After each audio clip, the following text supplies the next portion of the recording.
Chapter 1893, The Escape Plan. Hyun Hae-soo and Lee Sung-mi returned home, and the first thing he did was check to see if the neighbors were home. After all, North Africa was not as wealthy as developed countries such as the Hwashu Kingdom in Europe and the United States, and the housing construction was decades behind, so soundproofing could not be guaranteed. After making sure that the neighbors were at work, he dragged Lee Sung-mi into the bedroom, which was close to the outer wall and had no neighbors next door, so there was no need to worry about being heard saying things you shouldn't. Lee Sung-mi sat down on the sofa. Her face was still pale, her expression a little dazed, and she looked extremely pitiful. For some reason, Hyun Hae-soo felt a pang of heartache. After all, she was the woman he had loved for many years and had accompanied him through the hardships of the last 3 years. They were lovers, but more importantly, they were family who depended on each other for survival. Hyun Hae-soo's heart was filled with mixed emotions. He reached into his pocket and took out a cigarette, trying to light it. But then he suddenly remembered that Lee Sung-mi didn't like the smell of cigarettes, so he suppressed his annoyance and put it back in his pocket. "Tell me everything. Tell me everything," Hyun Hae-soo said in a cold voice. Lee Sung-mi looked up at her husband. There was no emotion to be seen on her pale face. She was silent for a long, long time. Hyun Hae-soo stood by the window, waiting silently for her to speak. If she didn't explain what happened today, he would just keep waiting. Lee Sung-mi sensed her husband's determination and slowly opened her dry lips. "Do you remember the birthday celebration for Commander Ken Sane more than 3 months ago?" Of course Hyun Hae-soo remembered. 3 years after the end of the world, after more than 90% of the world's population had died, the survivors slowly adapted to the extremely cold environment. Many people had mutated and gained powerful abilities. Coupled with the development of technology and the abundant supply of resources brought about by the sharp decline in population, all countries were slowly improving. The KG Kingdom was no exception. Although it was in a state of isolation, it was slowly transitioning towards a normal state of society under the management of Commander Ken Sane. The Commander Ken Sane's birthday celebration was also defined as the National Day of the KG Kingdom. This day was very important, and everyone across the country had to participate. In particular, Prison, the capital city, holds a grand celebration in the city center square. Hyun Hae-soo, a gamma-level mutant with supernatural powers in the culinary arts, is required to cook for the attending dignitaries. That day, Lee Sung-mi went along as his assistant. After all, this kind of high-level celebration allows you to meet many celebrities, and you can enjoy fresh vegetables and meat that you can't usually eat. Hyun Hae-soo's heart skipped a beat. He turned around and stared at Lee Sung-mi's eyes, which had already turned red. "Is that the day you met him?" Lee Sung-mi kept her head down. "He met me." Her tone was so calm that it didn't sound like she was talking about herself. "He told me about it later. He said that at the celebration, he saw a beautiful Asian-looking chef and immediately became interested in me. Because many years ago, he had been doing business in East Guangdong in the Hwashu Kingdom. Later, the first time was the day you went out in the middle of the night. 2 hours after you left, Commander came to our house. Later, every time you went to a banquet or were assigned other tasks by Commander, he would take the opportunity to come over. He was very rude, and it felt like he didn't treat me as a person at all. His favorite thing was to treat people like puppets and vent his inner madness at will." Next, Lee Sung-mi spoke in a calm voice that made people feel like she was a puppet. She carefully described the origin of the wounds on her body, pointing them out to Hyun Hae-soo one by one, and told how the commander had inflicted those wounds. Hyun Hae-soo's body trembled, first faintly, then violently like a sieve. In Lee Sung-mi's mouth, Commander Sane's actions were like those of a demon. His gaze reflected off the window glass and fell upon the cabinet he had placed in the center of the room. The transparent glass cabinet stood tall in the center of the room, filled with the wine glasses he had received from the banquet. There were pure gold ones made of glass, crystal. Those wine glasses that had once been considered the greatest honor were now known to have been exchanged for by his wife. Hyun Hae-soo was about to go mad. He wanted to immediately overturn the entire cabinet and smash the wine glasses. However, in the end, he did not have the courage to do so. Because Commander Sane was sacred and untouchable, even if he were to drop his photo to the ground, he would be severely punished. If he damaged the wine glasses that symbolized glory and broke them, he would surely die. Ha ha ha ha ha ha. Hyun Hae-soo laughed, looking like a madman. His wife, whom he valued most, had been toyed with in such a way, but he had no way to retaliate against that man. This made him utterly grief-stricken. Countless thoughts flashed through his mind. He even wanted to poison Commander Sane and kill him. But this idea was naive, because the commander attached great importance to his safety, and everything he ate and drank every day had to be checked at every level. When cooking, soldiers from the personal guard would supervise. It was impossible to poison him through special methods. Every day when he entered the official residence, he had to strip naked and be inspected from top to bottom. Every week, he had to go to the hospital for blood tests. As a cook, the only way he could kill Commander Sane was also eliminated from the route. A deep sense of powerlessness and intense pain wrapped his body and mind. He pressed his hands against the windowsill. At this time, he wished he could find a crack to dive into and never face this cruel world again. Haishyo. Lee Sung-mi's voice sounded behind him. There is no way we can fight against the commander. Hyun Hae-soo turned his head sharply. Both he and Lee Sung-mi were in tears. There was no longer any life in Lee Sung-mi's eyes. He suddenly realized what Lee Sung-mi was going to do. She wanted to die. Unable to escape this tragic fate, that meant death was the only way to relieve her. Lee Sung-mi walked over and gently wiped the tears from his face. Don't worry about me. We'll both be fine. Hyun Hae-soo squeezed her hand and growled, I won't let anything happen to you. Sung-mi, we'll both be fine and stay together forever. We promised each other to wait until the ice melts and go back to our home country. Lee Sung-mi laughed softly, but her smile was weak and powerless. She and Hyun Hae-soo both knew that this was just self-comforting. North Africa is thousands of miles away from Hwashu Kingdom, and Keiji Kingdom is isolated from the rest of the world. There is no way they can leave. In the end times, the population is a very important resource. Not to mention a woman like Lee Sung-mi, who has already been honored by the commander. Hyun Hae-soo has heard rumors like this circulating privately. Commander Sane's wife died during the cold snap at the end of the world, and he never remarried. But how could a man like that lack women around him? From time to time, it was common to hear that the wife of a certain military officer had an indescribable relationship with Commander Sane. Some even said that the commander, who loved to tease others, liked to cuckold others the most, and then deliberately find an opportunity to let him know, and then admire the inner pain of others while appearing to be loyal to him. In fact, as long as you sacrifice your wife, you can get a high-ranking official with a big salary. Many people did just that. But Hyun Hae-soo couldn't do it. He looked at his wife, who was already desperate. The responsibility of being a man and the sadness in his heart gave him a bold idea. He wrapped his thin body around Lee Sung-mi's and used his body to warm her. Sung-mi, let's run away. Lee Sung-mi looked up, her originally blank eyes gradually gaining focus. A woman likes nothing more than to hear a man promise her hope. Even though she knows that this hope is incredibly slim, her husband is the one she can rely on the most right now. Escape? But where can we go? Keiji Kingdom is not like Hwashu Kingdom and other countries. For example, in the Jiangnan region, people are usually divided into 3 types. The first type are people who have an official status within the region, and all their information is registered by the various regions.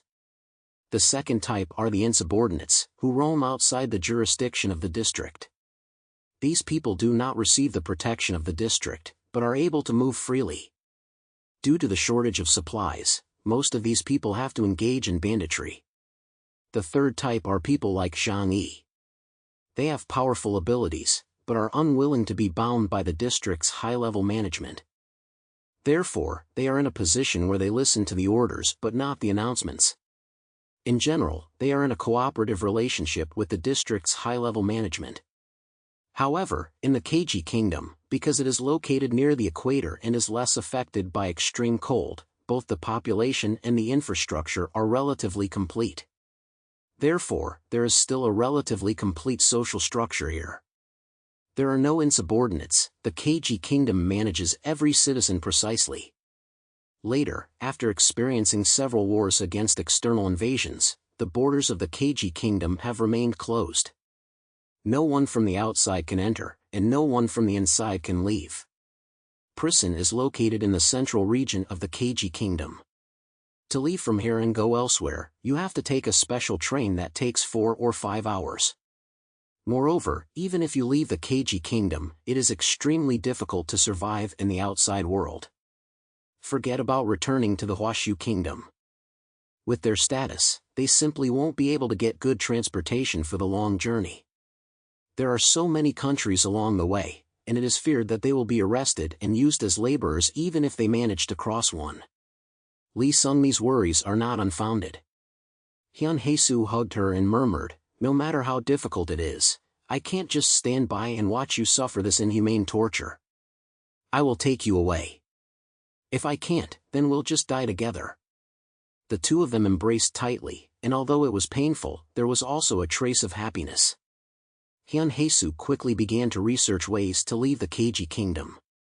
The more he researched, the more he realized how difficult it was. There were only 2 options for leaving the Keiji Kingdom. The first is to go south, where the world's most primitive region is located. Once upon a time, it was covered in vast expanses of African savanna, and even primitive tribes lived there. But now, there are a large number of mutated beasts there, and the primitive tribes are also very dangerous. The second is to go north.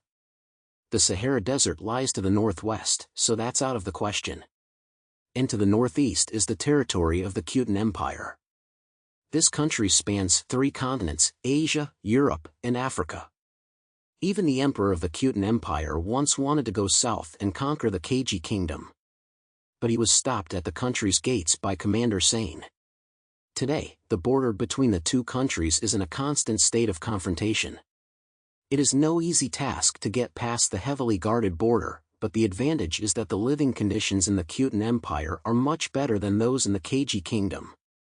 Saladin was also a well-known monarch who was said to be very good to the people in his country. After thinking about it, if he wanted to take Lee Sung-mi and start a new life somewhere safe, then heading north to the Khitan Empire would be the best option. He had the skills to cook delicious food, and as long as he could find work, he could support the 2 of them. But the problem was that the journey from Prison to the northern border was incredibly difficult. They would have to get 2 special train tickets. And in order to pass the inspection, they needed a certificate issued by a special department. How to get past the guard posts and cross the snowy mountains that separated the 2 countries was also a problem. The more Hyun Hae-soo thought about it, the more his head ached, and he felt very desperate. But when he thought about Lee Sung-mi, he gritted his teeth and said to himself, "If the worst comes to the worst, we can just die together. It's better than suffering humiliation here." Fortunately, Commander Sane didn't often call on him to cook, and after all, Chinese food was just a type of food he occasionally used to change his taste. He needed to seize the time and make all preparations. With this in mind, Hyun Hae-soo began preparations without delay. The family had not saved much over the years, but they were still considered relatively wealthy compared to the average person. The key was the rewards Commander Sane gave him, such as famous wines, good cigarettes, and some pastries, which could be exchanged on the black market. If he wanted to leave, he had to prepare enough dry food. At least enough for 2 people to eat for 10 days, before they had a chance to cross the snowy mountains between the Keiji Kingdom and the Khitan Empire. And the best food was naturally compressed food. And warm items, such as tents. Hyun Hae-soo wrote a list and carried a large backpack with him, putting some high-end tobacco and alcohol in it and covering it with a large piece of clothing. He left the apartment as it got dark and went to a well-known trading market nearby. Black markets are not allowed by law. However, due to the special social circumstances after the end of the world, the authorities can only turn a blind eye to these places. In fact, many middle and lower-level officials also come here to exchange supplies.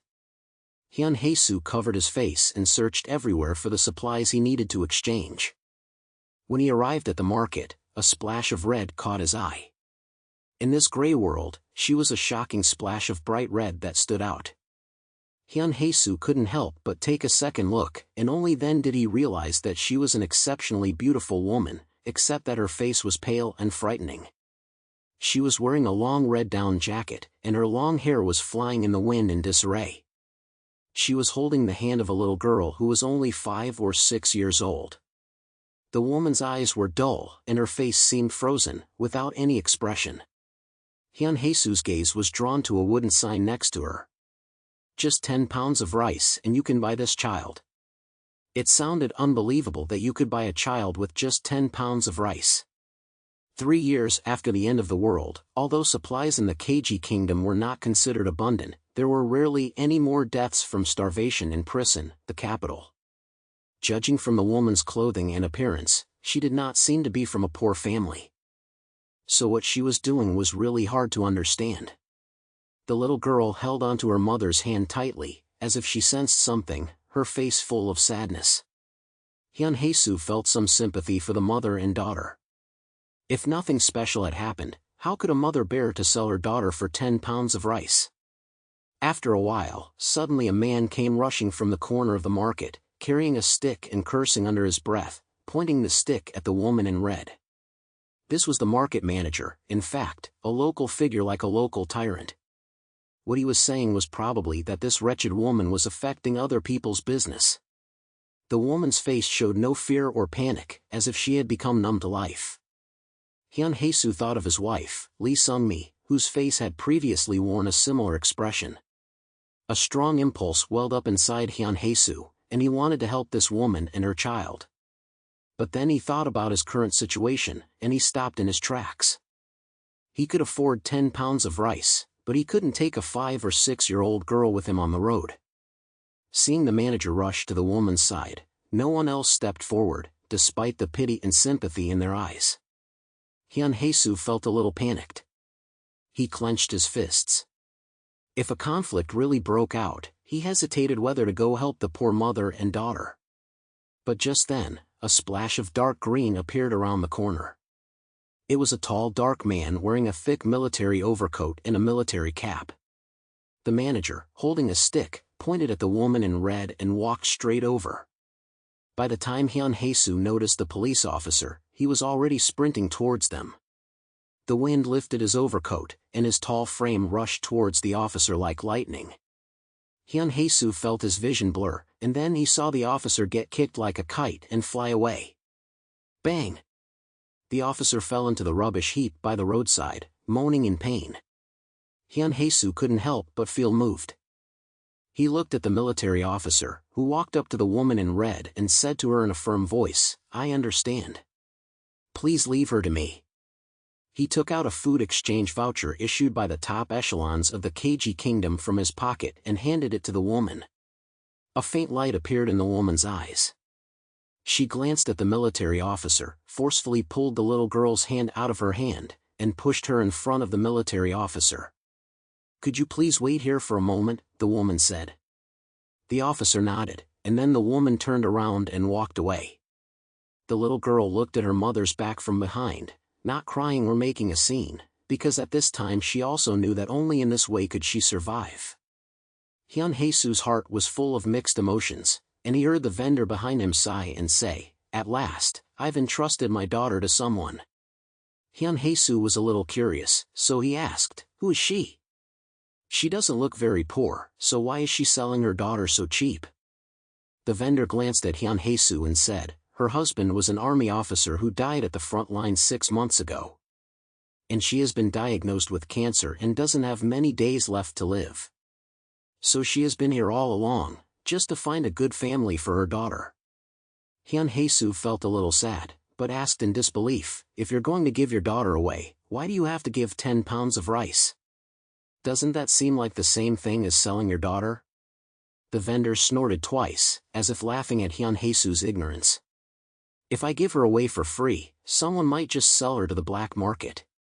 But someone who's willing to pay 10 pounds of rice to buy her is at least a family of some means. This woman is very smart. Hyun Hae-soo took a deep breath, allowing the cold wind to fill his mouth and throat. A parent's love for their child is profound, and Hyun Hae-soo deeply felt the greatness of a mother.